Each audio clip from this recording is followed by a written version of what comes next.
My name is Maya Vance. I'm 31 years old. And 3 months ago, I stood on a rainy curb in Seattle watching my entire life turn into black smoke. But the fire wasn't the tragedy. The tragedy was what my family said to me while the embers were still glowing. Before I tell you how I took everything back, please like and subscribe if you believe that blood isn't always thicker than water. And let me know in the comments, where are you watching from tonight? And have you ever been betrayed by the one person you trusted most? The night the sky turned orange, February 14th, 2:45 a.m., it was Valentine's Day. I had spent the night working late on my interior design portfolio.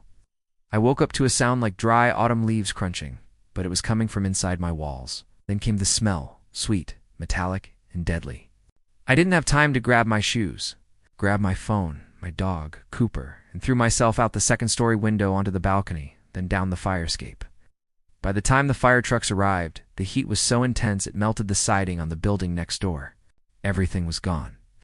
My laptop, my degree, the vintage watch my father left me before he passed away, and 7 years of hard work.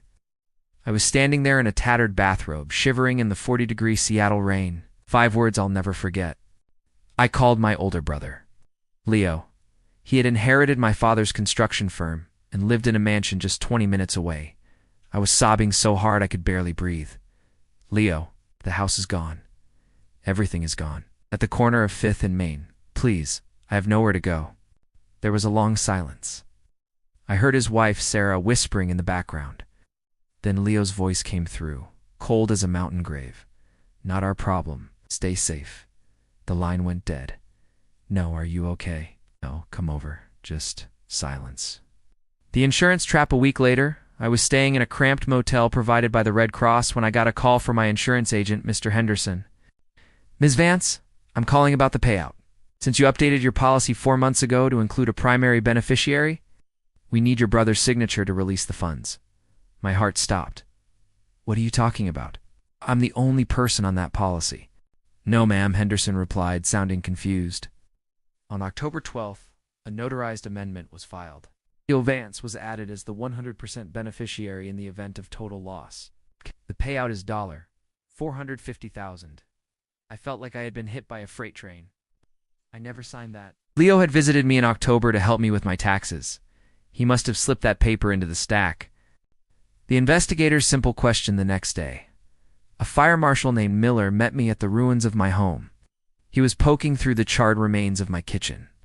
Maya, he said, looking me straight in the eye. Who had a key to this place besides you? Only my brother, I whispered. Miller nodded.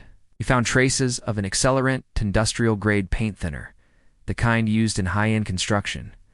It was poured into the vents. This wasn't an electrical fire. This was a hit. The sting. The victory party. I didn't go to the police yet. I needed them to feel safe. I waited 2 weeks. Then I called Leo, sounding broken and defeated. Leo, I'm sorry for bothering you. The insurance company said the money is going to you. I'm too tired to fight. Can we just have a family dinner at your place to say goodbye? I'm moving across the country. Lured by the thought of nearly $500,000 and my total disappearance, they agreed. Last Sunday, I walked into their pristine suburban home. Sarah was wearing a new diamond necklace. Leo was pouring expensive scotch. They were celebrating my ruin. 2 new beginnings, Leo toasted, smiling at me with fake sympathy. Actually, Leo, I said, setting my glass down, let's look at some memories first. I pulled out my phone and airplayed a video to their 85-inch living room TV, but it wasn't a family photo. It was a crystal-clear recording from my neighbor's Nest Camera 1 that looked directly at my back alley. The timestamp was 2 a.m. the night of the fire. It showed Leo's truck parking in the shadows. It showed Leo walking toward my back door with a heavy metal canister. The room went deathly silent. Sarah's glass shattered on the hardwood floor. Maya, wait, Leo started, his face turning a sickly shade of gray. And here I swiped the screen. It's the statement from the notary, who admitted you paid her $5,000 to forge my signature on that insurance. Document. The final move. The front door didn't just open, it was kicked. Marshal Miller and 2 officers from the SPD walked in.